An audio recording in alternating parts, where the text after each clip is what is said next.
Welcome to accounting session, my dear students. In the last session, you have seen how to prepare a trading account, profit and loss account, and balance sheet. So, few adjustments like depreciation and provision for doubtful debts were not yet considered in the problems. So, we will solve some other problems based on trading account, profit and loss account, and balance sheet after preparing learning the next chapter, that is single entry system. So in the single entry system, till now you have learned double entry system. Two aspects were there, one debit and one credit. Now you are going to learn single entry system.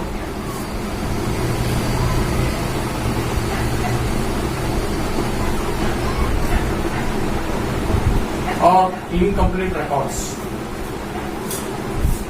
Incomplete records.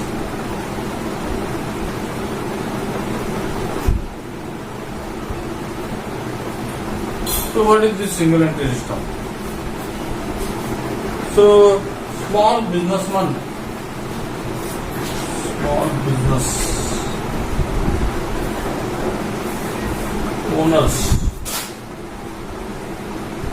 like hawkers, street vendors, they do not offer to maintain the accounts on double entry system because of the low turnover or low investment. So normally double entry system is used by big business organizations where purchase book is maintained, sales book is maintained, purchase return book, sales return book, bills receivable book, bills payable book, cash book, journal proper, all these books are maintained.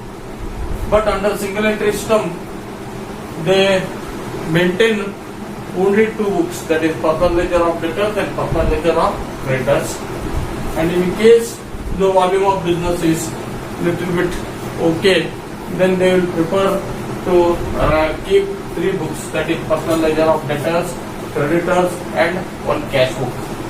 And in case if further the business expands, they will prefer to maintain all the subsidiary books, but ledger posting will be made only to the personal ledger of debtors and creditors. So it is a method in which the trader keep the accounts according to his convenience. Or else you can say single entry system is a system in which only one aspect of the transaction is recorded, either debit or credit. So either debit or credit, only one aspect is recorded in the single entry system, both aspects are not recorded. As we did in double entry system, in every transaction we decided debit and credit. Here it will be not like that. So they will take two books, one for debtors, one for creditors. If anybody purchases goods on credit from you, you will record that in the debtors book, and if you are purchasing goods on credit from your suppliers, you will record that in a creditors book. So you will take 200 pages books, and in one book you will record the debtors list, and in another book you will record the creditors list. So in simple, what we can say is single entry system is a system in which the accounts are maintained by the business owner according to his convenience. Whatever is his convenience, he will record the accounts as per his convenience. It is a unsystematic method, unscientific method, inaccurate method of recording business transactions, because we cannot prepare trading account, profit and loss account, and balance sheet, because we cannot prepare trial balance, we cannot prepare what? Trading account, P&L account, and balance sheet. Why we cannot prepare trial balance? Yes, we cannot prepare trial balance because we are not recording both the aspects of the transactions. We are recording only one aspect of the transaction of each transaction. Either you are recording debit or you are recording what? Credit. So this method is what? Suitable for small business concerns. It is economic. It is suitable for small business concerns, and it is what? Economic or less costly when compared to that of double entry system. Because if you want to maintain accounts in double entry system, accounting knowledge is very important, and debiting and crediting is important, and then along with that you are supposed to maintain all the subsidiary books like purchase book, sales book, purchase return, sales return, bills receivable, bills payable book, then cash book and journal proper. All the 8 subsidiary books you are supposed to maintain in the case if you are accounting under double entry system. But if you are accounting under single entry system, the trader can account for as per his convenience. You only can purchase a single book and use half pages for creditors and half pages for debtors as well. So you can record according to his convenience. So there are 3 types of single entry system. That is, one is pure single entry system.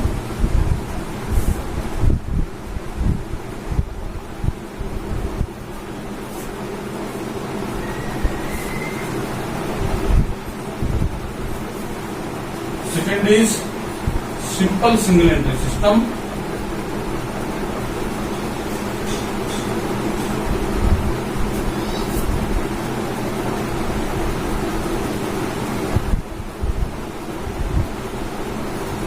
And third is quasi single entry system.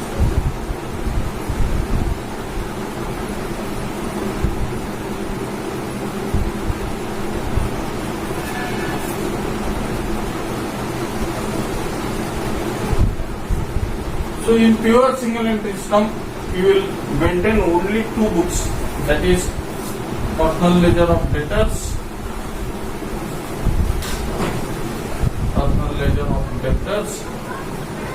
and personal ledger of creditors.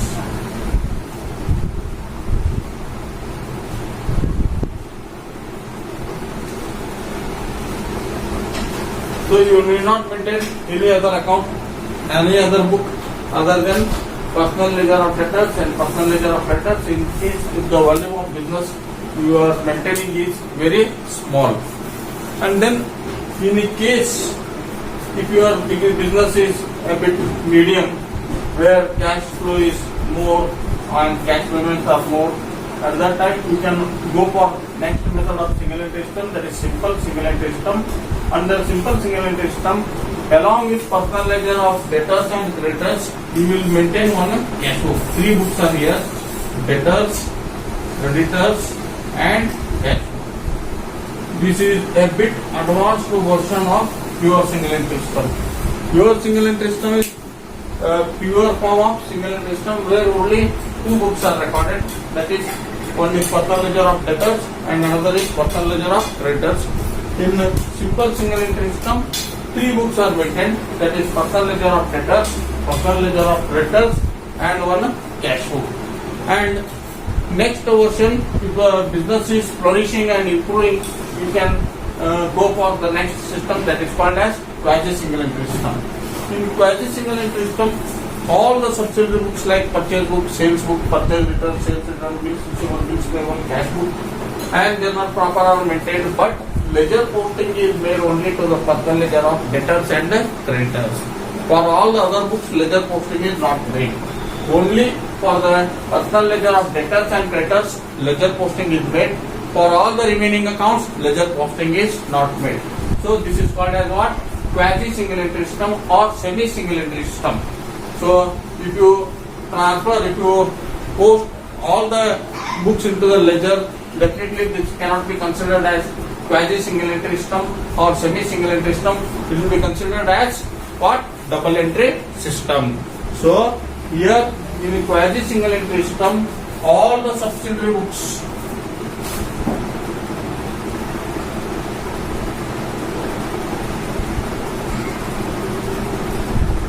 like purchase book,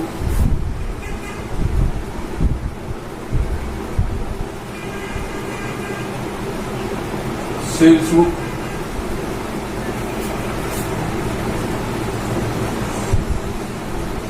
purchase return book,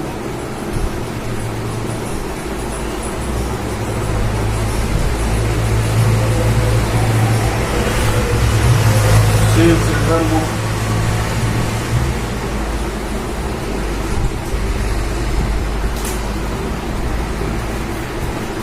bills receivable book,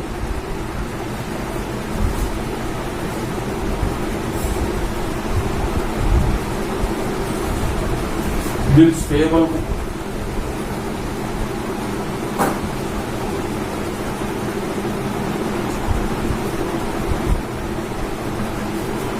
cash book, and journal proper. All these books are maintained, but ledger posting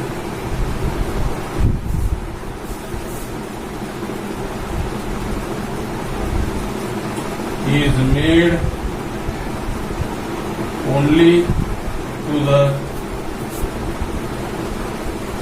personal ledger of debtors and creditors.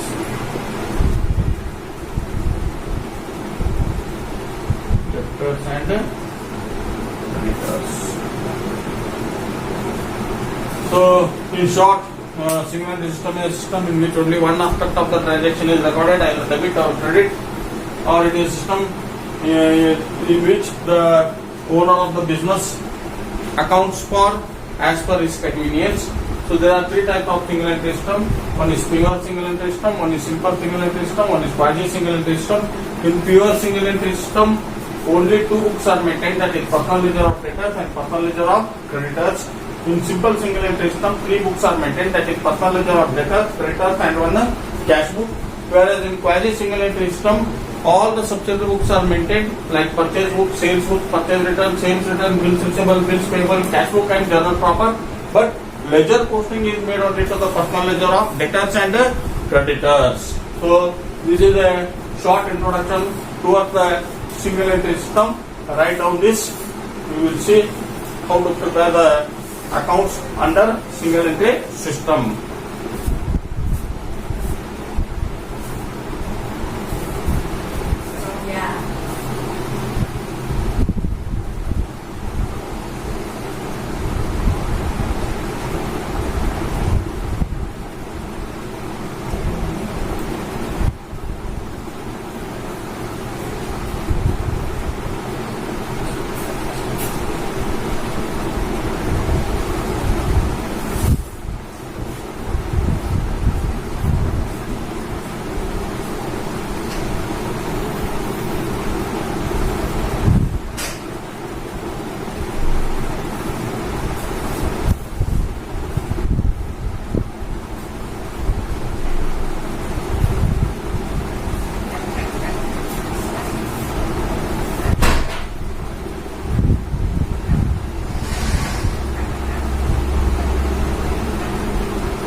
Now, how is the accounting procedure?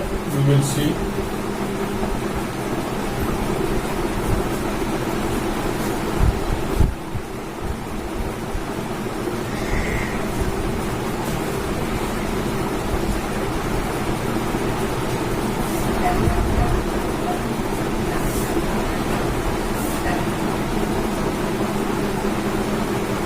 So here, opening balances and closing balances of assets and liabilities is given. You are supposed to prepare what? Opening statement of affairs and closing statement of affairs to ascertain the profit under single entry system. Because we cannot prepare here trading account and P&L account and balance sheet, because we don't have what? Trial balance. Trial balance can be prepared only if you are accounting for under double entry system. You should have both debit and credit balances, but under single entry system, either debit is recorded or sometimes credit is recorded. So we cannot prepare what? Trial balance, and trial balance will not tally because we are not making ledger posting for the remaining account. We are making ledger posting only to the personal ledgers of debtors and creditors only. So now let us see what is statement of affairs. Statement of affairs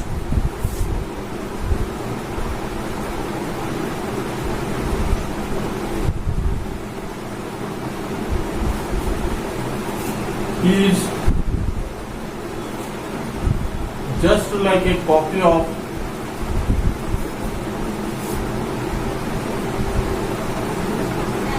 balance sheet,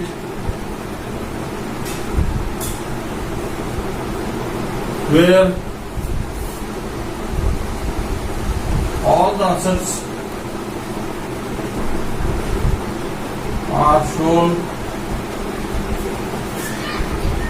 on the right hand side,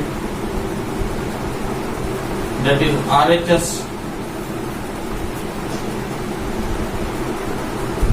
and all the liabilities on the left hand side, that is LHS. So the difference amount will be capital. So already you all learned in the accounting equation, asset minus liability equal to what? Capital. So statement of affairs is just like a copy of balance sheet where all the assets are shown on the right hand side and all the liabilities on the left hand side. Now you are supposed to prepare the statement of affairs, opening and closing as well. So you will come to understand why we prepare the opening statement of affairs and closing statement of affairs. So let's take one example and try to prepare the opening statement of affairs and closing statement of affairs. So here is one example. Particulars.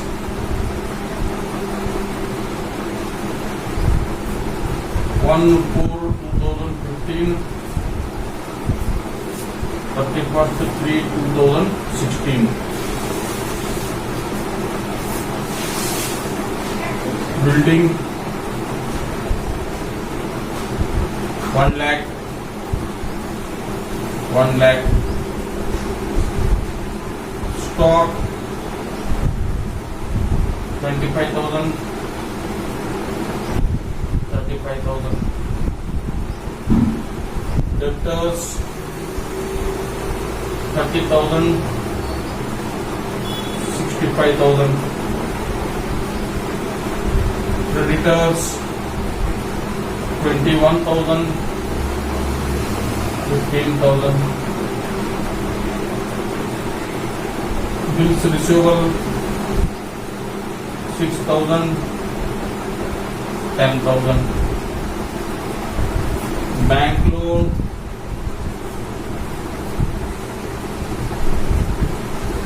15,000, 10,000. Machinery 20,000, 20,000. Furniture 10,000, 10,000. Motor car 20,000, 20,000. So from this information we are supposed to prepare what? Statement of affairs. So opening statement of affairs and closing statement of affairs. So here this is the opening information, this is closing information. So now let's first mark what are the assets and liabilities in this.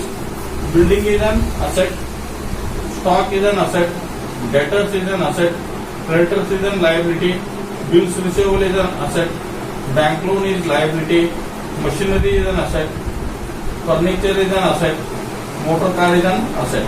So these are the assets and liabilities applicable to both, that is opening and closing. Now let's prepare the statement of affairs and try to find out the opening capital and the closing capital. So statement of affairs.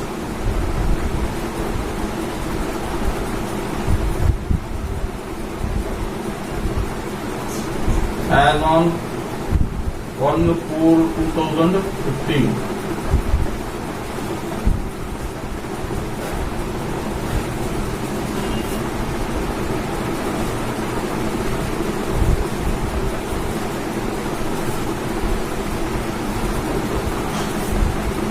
Liabilities,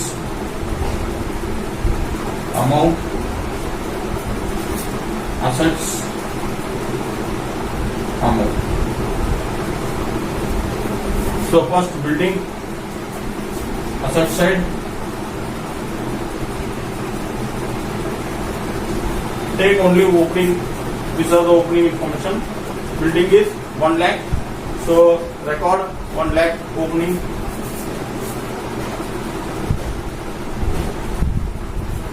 Then stock is also an asset. Stock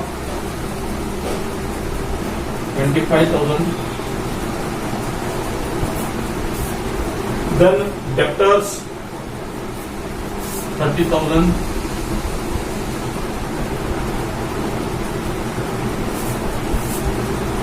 Then creditors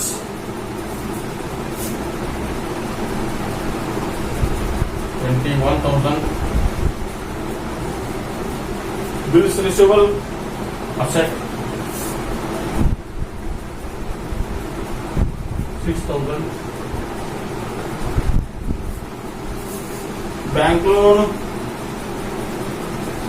liability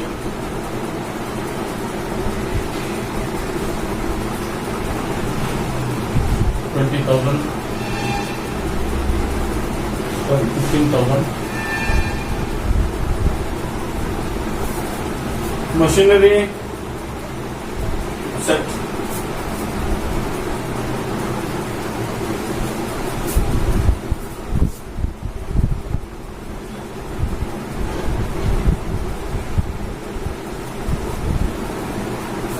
Furniture asset 1,000.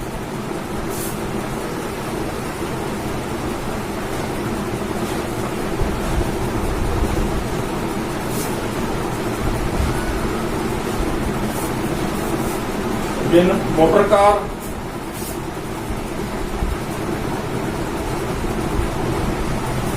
asset 1,000.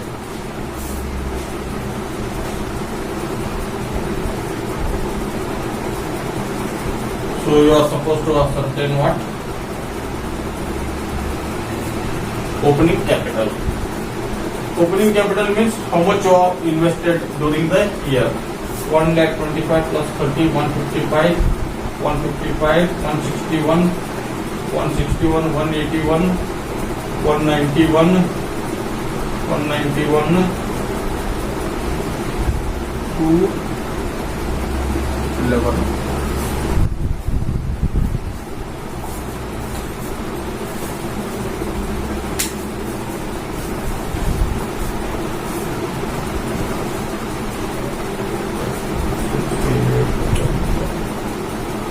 Lakh 11,000. And on the liability side, it is liability is how much? 36,000. 21,000 plus 15,000 means so much of assets you are having and so much of liability. And difference is what? Capital, assets minus liabilities. So 2,11,000, 36,000. 11 minus 6, 5. 10 minus 7, 1,75,000. This differential amount will be considered as capital. Balancing figure 1,75,000.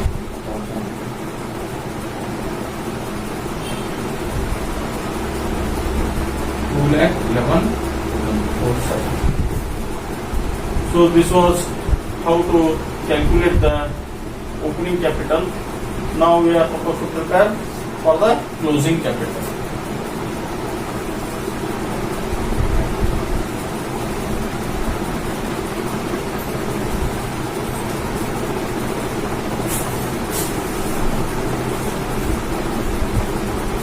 Statement of affairs as on 31st/3/2016.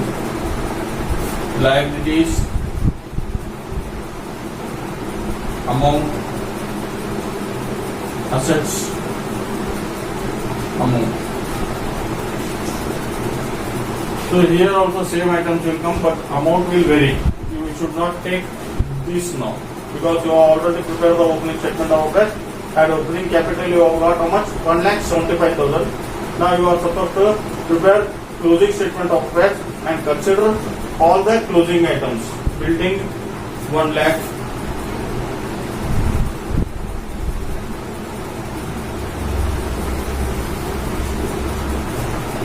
stock 35,000,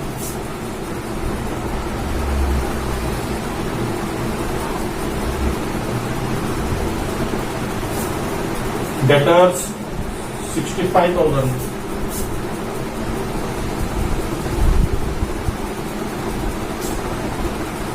Debtors has become how much now? 65,000 here. In the opening it was 30,000. Now it has become how much? 65,000. Now consider 65,000. Creditors is the liability. Write it here. Creditors. So opening was 21,000. Now it has become how much? 15,000. Write 15,000 here. Then the bills receivable asset. So opening was 6,000. Now it has become how much? 10,000. Again, bank loan is a liability. Bank loan. So bank loan was 15,000. Now it has become how much? 10,000. Closing. Then machinery. It was 20,000 opening. Closing also 20,000. Machinery. Opening was 20,000 and closing also is 20,000 only. Then furniture 10,000. Asset.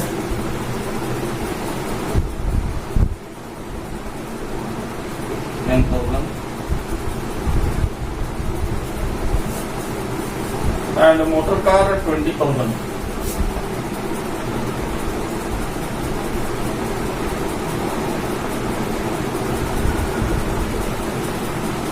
So let's see the total of this. 135 plus 65, 2 lakh, 210, 230, 240, 260, 2 lakh 60,000 is the total of asset side, and liabilities is 25,000.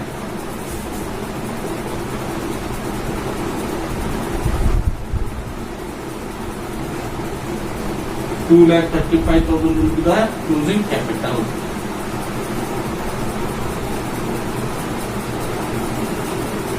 So this will indicate how much you have invested. This will indicate how much it has become now. So it means during this year, if you are taking you are calculating the profit on the basis of statement of affairs without any adjustments, the profit for the year will be closing capital minus opening capital.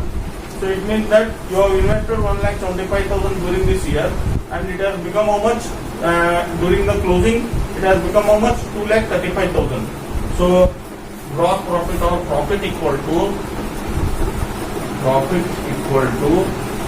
what? 2,35,000 minus 1,75,000.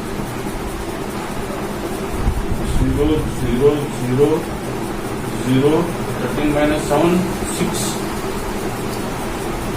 So 60,000 is the profit during the year. So this is how you will prepare the opening statement of affairs and closing statement of affairs. Then you will see next step how to prepare the statement of profit or loss and ascertain the gross profit or net profit. So, or profit before adjustment or profit after adjustment in the next session.